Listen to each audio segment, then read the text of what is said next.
And we are live. Hello and welcome back to the Climate Change Roundtable. I'm your host, Andy Singer, and joining me today we have Sterling Burnett, Senior Fellow at the Heartland Institute and Managing Editor of Environment and Climate News.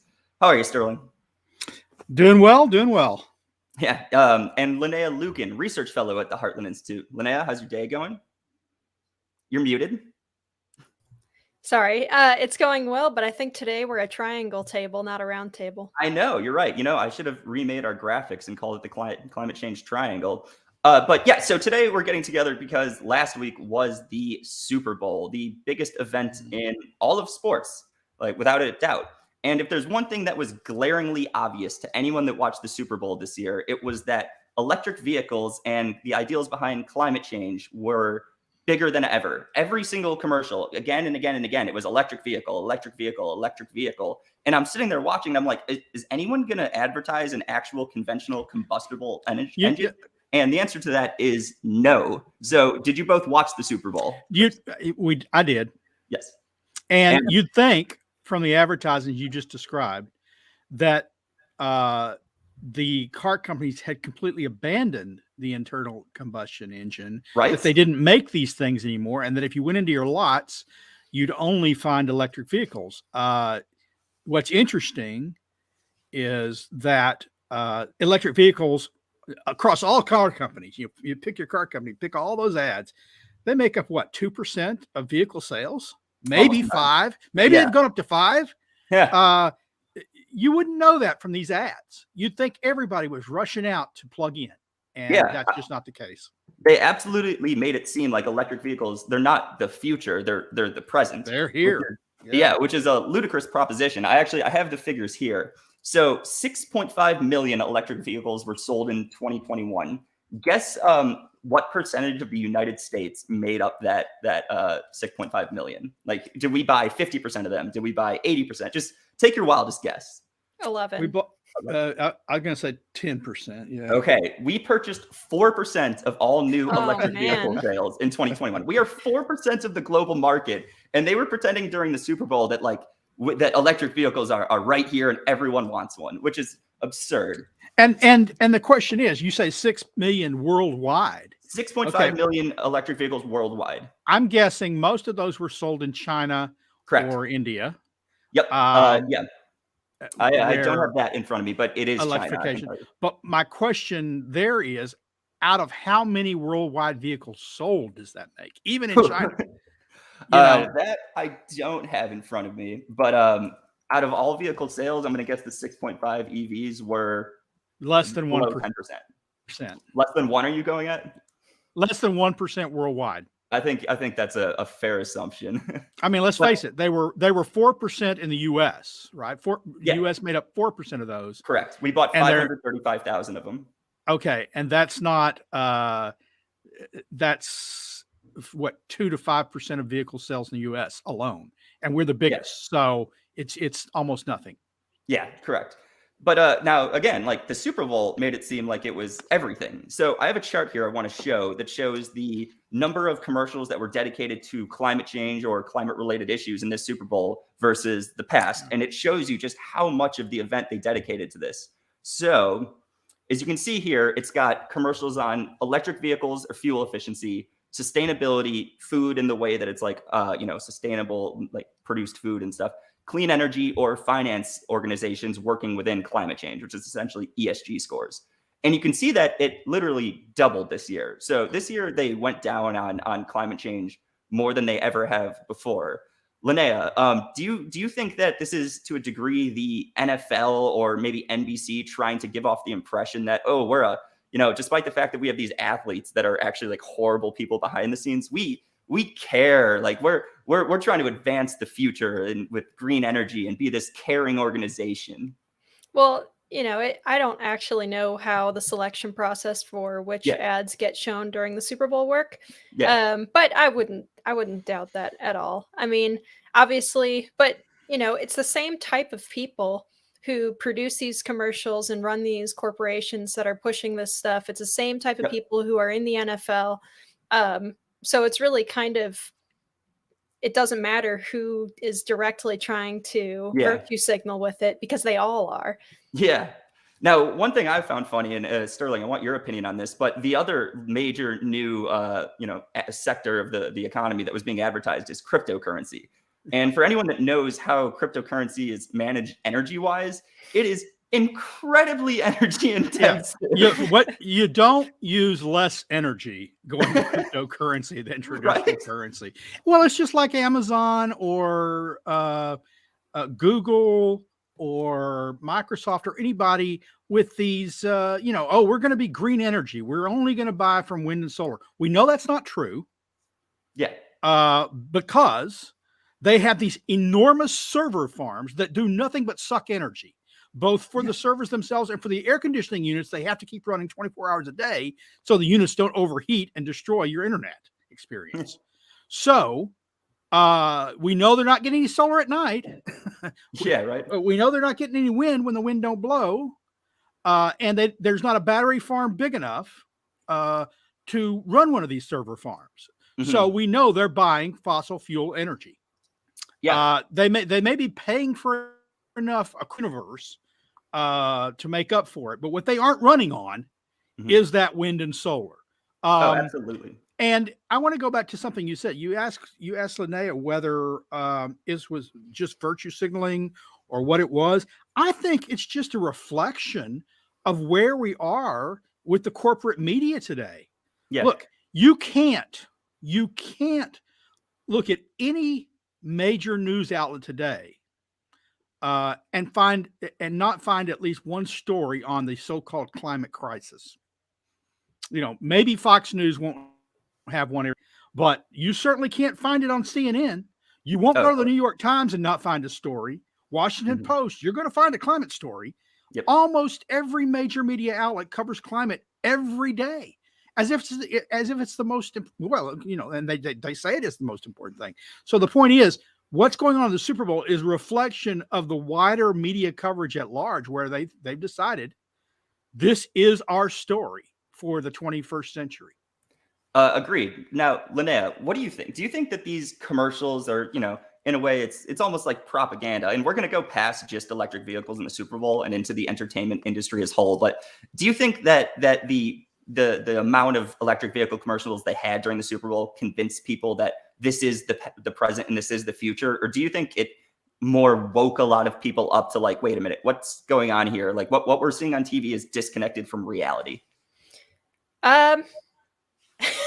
I have a little bit of a cynical perspective on this. I think that I think that the majority of people are going to see the huge amount of electric vehicles being pushed in the media, and they're going to think, oh, it's because they're really popular. They're not going to make the connection that they hardly ever see them on the road, unless they're, living in a nice part of suburban Chicagoland and you got Teslas running around all over the place. Right. I mean, it's not something that people are going to make the connection with, especially not the sort of people who, they could walk outside and it's raining, but if CNN didn't tell them that it's raining, they're not going to think it is, I think there's a depressing number of people who have that perspective.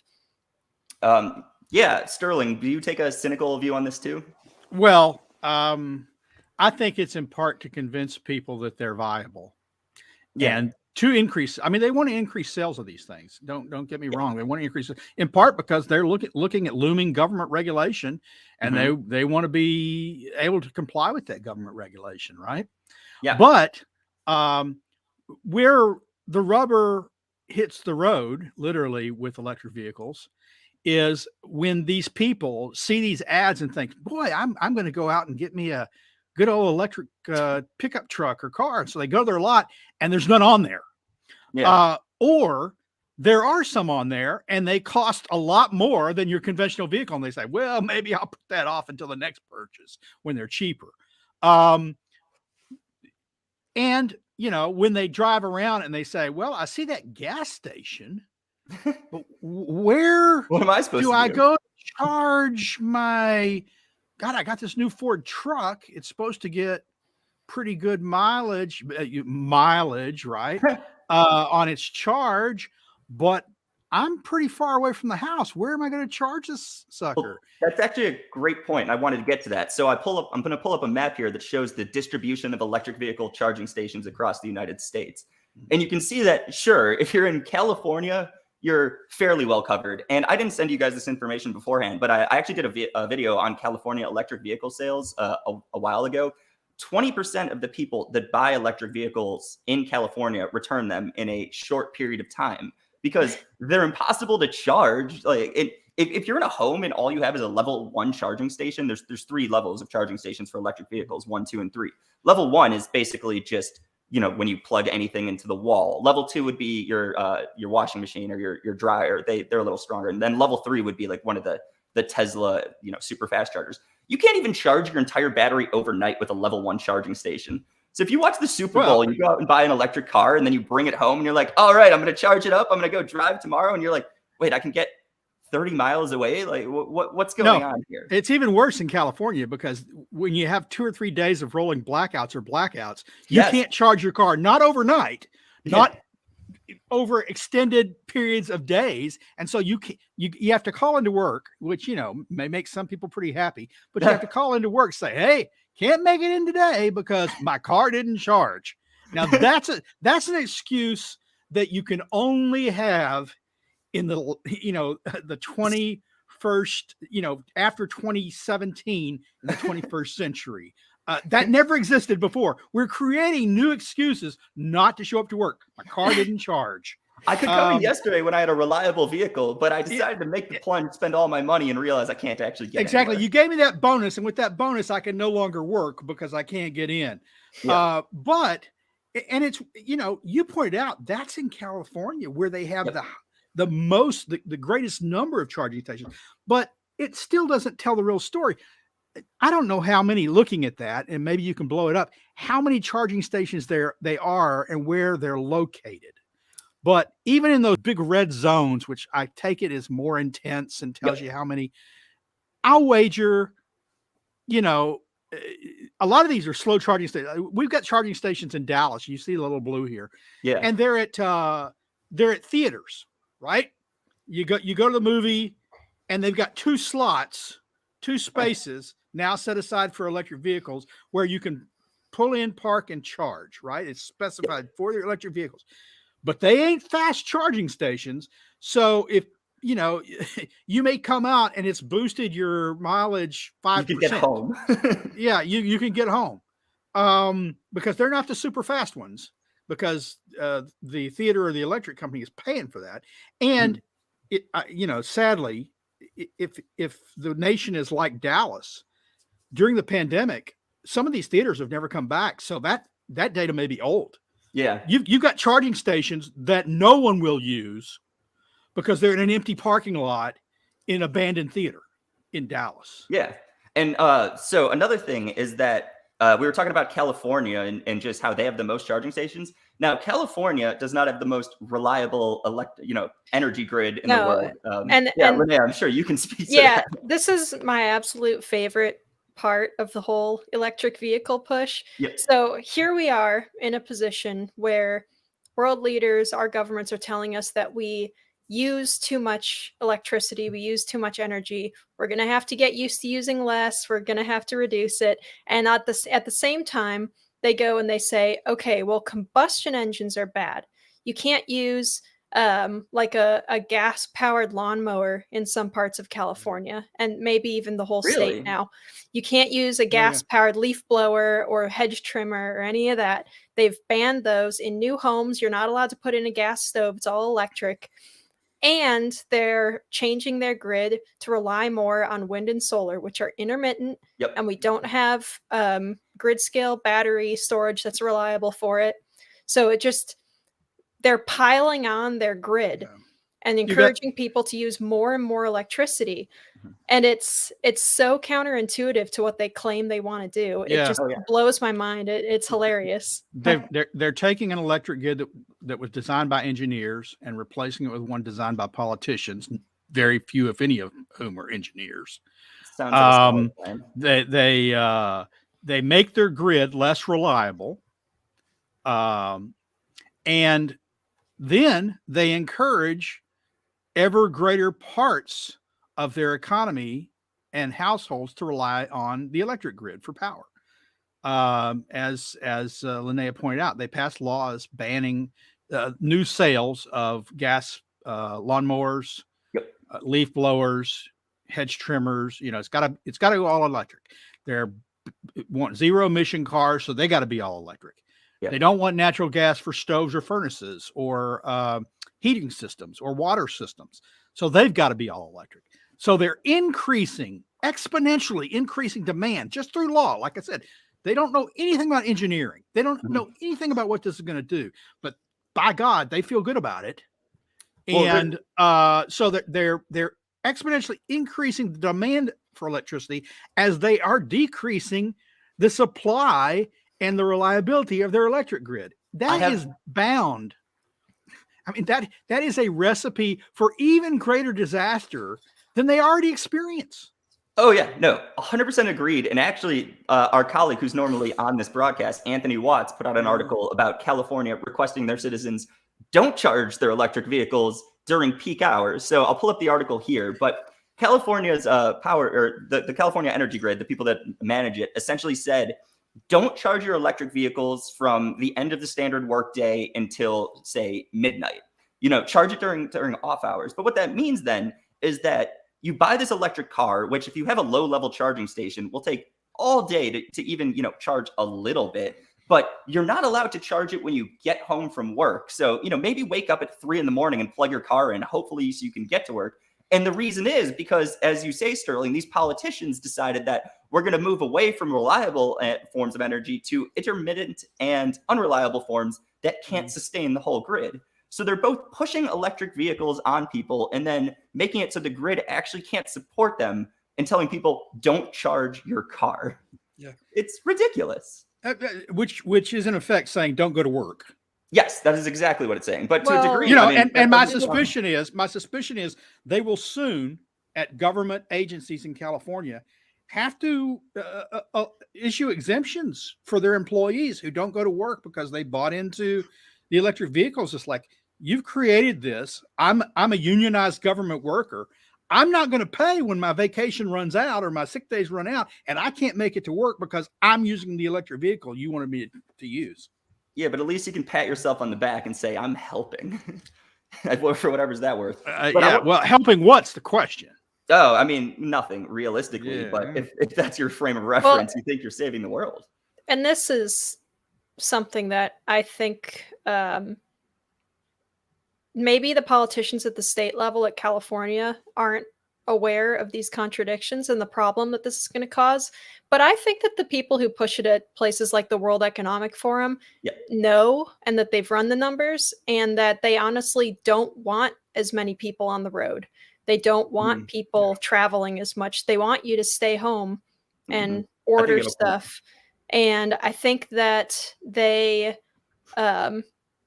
want to encourage public transportation use rather than, privately owned vehicles. I think you're dead on correct.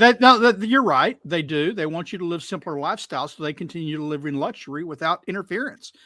Let's be honest.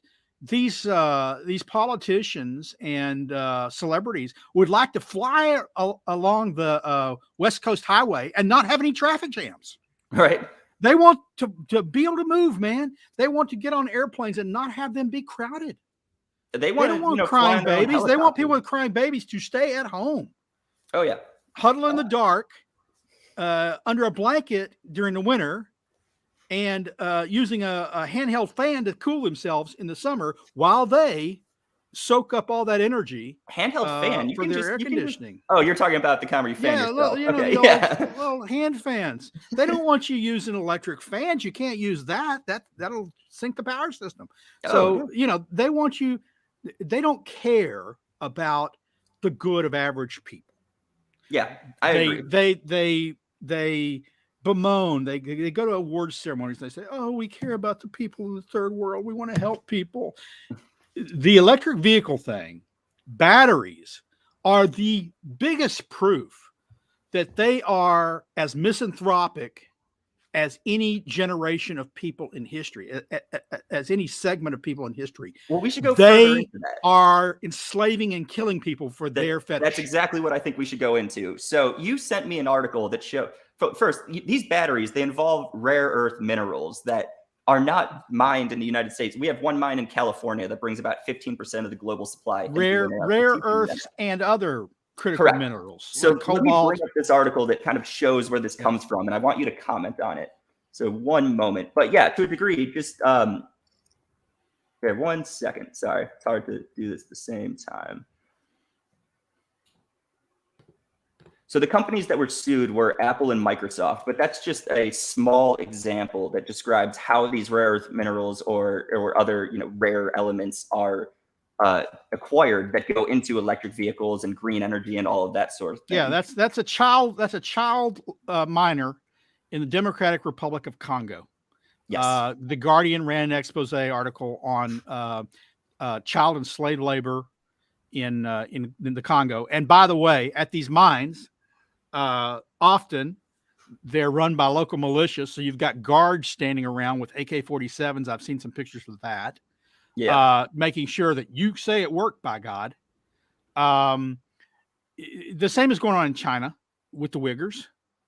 Yep, exactly. They're destroying their people. They're enslaving their people. So electric power fetishist here in America and climate alarmist here in America can feel good about themselves. And then they're destroying the environment as well. I mean, look, that mine didn't look very, that mine didn't look like an environmentally sound place I want to work. It's awful. Not at all. Yeah. It's and awful. I want to make it clear. You said that the Uyghurs are mining in China. That's not some sort of conspiracy thing or anything. John Kerry on a national stage said, yes, slave labor is being used in China to mine the rare earth minerals that we need or metals that we need to make the solar panels that our administration is pushing. So they directly admit that this is happening. They know it's happening, and they pretend that if they put import duties on things from China, that they've solved the problem. Where are you going to get those panels otherwise? Oh, we're going to build them here in America. Okay, where are you going to get the minerals to build them here in America? Exactly. Well, you're going to go to China because that's where they're mined. And more important, or almost as importantly, that's where they're refined, right? Yeah. We have one mine here in America, but we don't have a single plant that refines those minerals because refining is very ugly and intensive. And that's why, you have entire rivers and villages polluted over there. Yeah. With not just mining, the refining of these, because they use toxic metals to do it. And you can't get away with that here in the US. And I'm not advocating that we start. No, you're just pointing out doing the that. fact. I'm just pointing out you're going to get these materials from somewhere, and where you get them from, even in Canada, where you get lithium, it looks like a moonscape, these lithium mines that they have in Canada. And that's a place that has pretty strong environmental laws. It just takes moving a lot of earth, and that doesn't look pretty. It's not good for wildlife habitat. And, you mentioned it was Apple and Microsoft, but that's because when the article was written, most of the concern was about batteries in computers and phones, right? Guess what guess where the big demand for these batteries is going to be now? There are a lot bigger batteries in a car than you find in your phone or your laptop, folks. Oh, exactly. So they demand more of these minerals, and that means you're going to make a bad situation worse. And so I never ever want to see Leonardo DiCaprio tear up about conditions in developing countries while he's pushing electric, while he's taking his award for climate change. I don't want to see it. Let's move further into Leonardo DiCaprio. But one funny tidbit with him is that he did take a private jet flight across the globe to go and receive his Climate Change Warrior Award, and then took his private jet back. I mean, no. When he left the award show, when he left the award show, I believe he didn't go back. I believe what he did is went to a private island afterwards. Oh, that's even party better. with friends, right? John Kerry did the same thing when he won his award. Oh yeah. And when asked about it, he says, "I'm important. Yeah. Well, okay. So I'm better than I forgot. If you're important, you can kill the planet. I mean, because that's what he believes. That's what he believes. He says we're killing the planet. So I guess if you're important, it's okay. Put that does he believe? But does he believe we're killing the planet, though? That's a good question. I think that some people like Carrie honestly do. You think so? I do. I think that some of these folks honestly believe it. I don't think other folks do, but I think some folks like Carrie do, and they just have a complete savior complex disconnect between their actions. What's it called? What's the mental disorder, disassociative, that basically they don't understand how their actions actually affect the things they say they care about. Now, I could be wrong. It could all be hypocrisy on his part. Yeah, we're moving into speculation. I believe that there are some that believe it. But I agree with you. I do think there's every time someone like Leonardo DiCaprio or John Kerry says these things and then acts the exact opposite way, or then there's Harrison Ford, who's a climate warrior and has admitted many times that he'll fly a plane down the coast of California to buy a cheeseburger, which, by the way, I'm pretty sure a lot of these climate warriors are anti-meat because that's another huge source of carbon dioxide emissions. But he'll fly down the coast just to pick up a cheeseburger. But every time these people come out and say these things, I'm always wrestling with the question of, do they really believe what they're saying? And I think you hit the nail on the head. Some of them do, and then some of them I really do think are doing it for malicious personal purposes, whether money or power. But so we mentioned Leonardo DiCaprio, and he had a movie come out recently. I believe it was titled Don't Look Up. Don't Look Up. Yeah. Did either of you see this film? I did not suffer through it. I read the Netflix synopsis of it, and I was like, oh, it's a global warming movie, and then I didn't watch it. So it's a metaphor for global warming. What it is that there's two astronomers. It's not a long stretch of a metaphor. Oh no, it is. It's pretty blatant. It's absolutely about global warming. They even say that if you go to their Wikipedia page or anything, they say this is about global warming. But it's two astronomers discover that there's a meteor, an asteroid coming to hit the Earth, and it's going to be an extinction level event. Yeah. And they go around trying to talk to other people who say like, hey, we need to figure this out. We have this emergency coming. And then there's all these right wingers out there who say, "Oh no, this isn't real. This is fake." Or, "Oh no, we can actually profit off all of this." And their other point is, "Oh no, we actually need to protect the commerce of the world and not worry about going extinct." So they're essentially using this meteor as a metaphor for right wingers. And again, I don't. This message is utter. I'm not trying to swear here, so I'll continue. But this message is ridiculous. They're essentially saying that you either believe in commerce and free markets, or you believe in saving the world, and there's nowhere in between. It's black and white. And this film is being well received. Like it's just how by who? By his side. Not in what sense is it being well received? The truth is, a lot of that big tech corporations or Wikipedia or websites will say, "Hey," they'll push it towards you and they'll say, "This is a good film." I'm not talking about the general public. Well, that's all I care about. Yeah, look, the bottom line is what are the ticket sales like? I don't have those in front of me, but today it's honestly, I don't know how important of a metric that is because everything's released in streaming, so no one really knows how successful things are anymore. Yeah.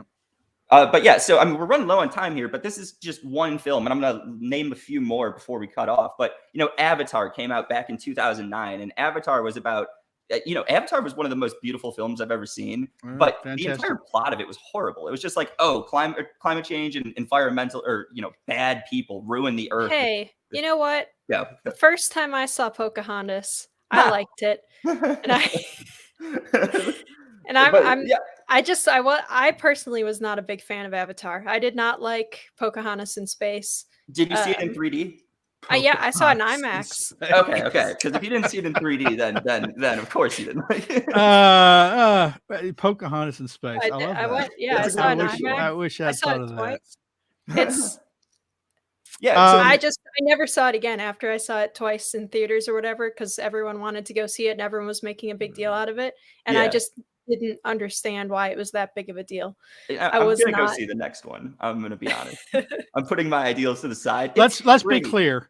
The animation, the special effects in that film were phenomenal. Yeah, they were good. You don't have to buy the story.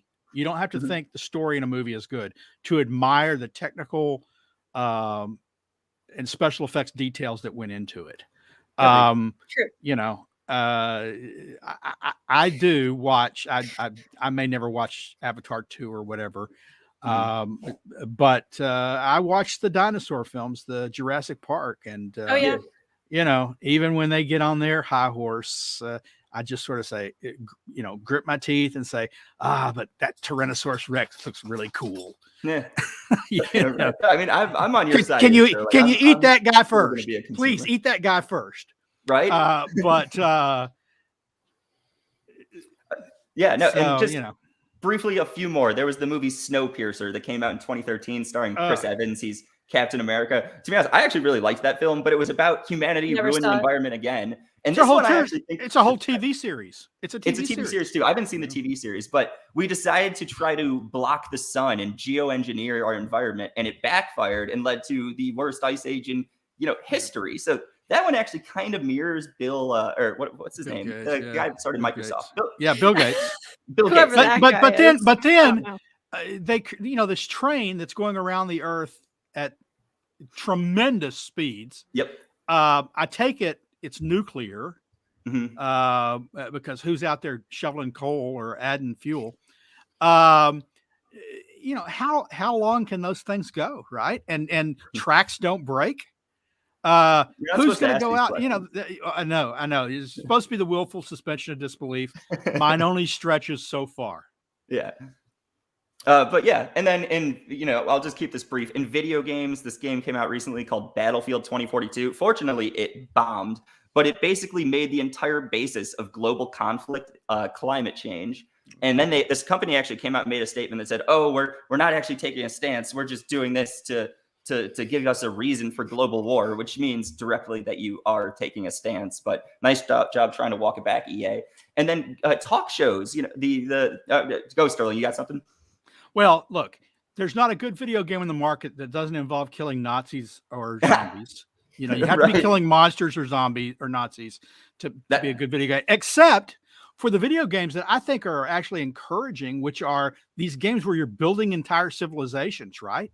Oh, the game Civilization. Not just Civilization, but I don't know. There's SimCity. one where you start out with you're in the cave days, and all of a sudden you're in the Middle Ages, and all of a sudden you keep trading up and manufacturing. It's like that shows how humans have progressed. Yeah. That shows the virtues of industrialization and the benefits of not living like Luddites would like us to live, back to the Pleistocene, as Earth first used to say. Yeah. So those are encouraging, but everything else, if not killing Nazis and zombies, I don't want to hear about it. That's why when Call of Duty invented killing Nazi zombies, they combined the two. It the best of both worlds, right? Right. But yeah, no, you're correct. The game Civilization, which is where you do start in the cave age and then you advance forwards.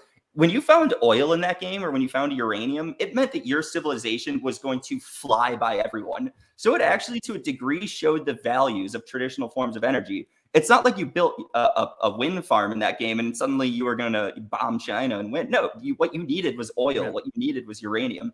And then they went out a few years ago and released the coming storm update. And it made it so anytime you use traditional energy, you would get hit by a climate crisis. And the solution was to invest in renewable energy. So that game, which for a long period of time did promote traditional forms of energy, completely went leftist recently. And then you have all these talk shows out there who dedicated an entire evening to talking climate change. It was a giant snooze fest, but it's permeating throughout our entire media.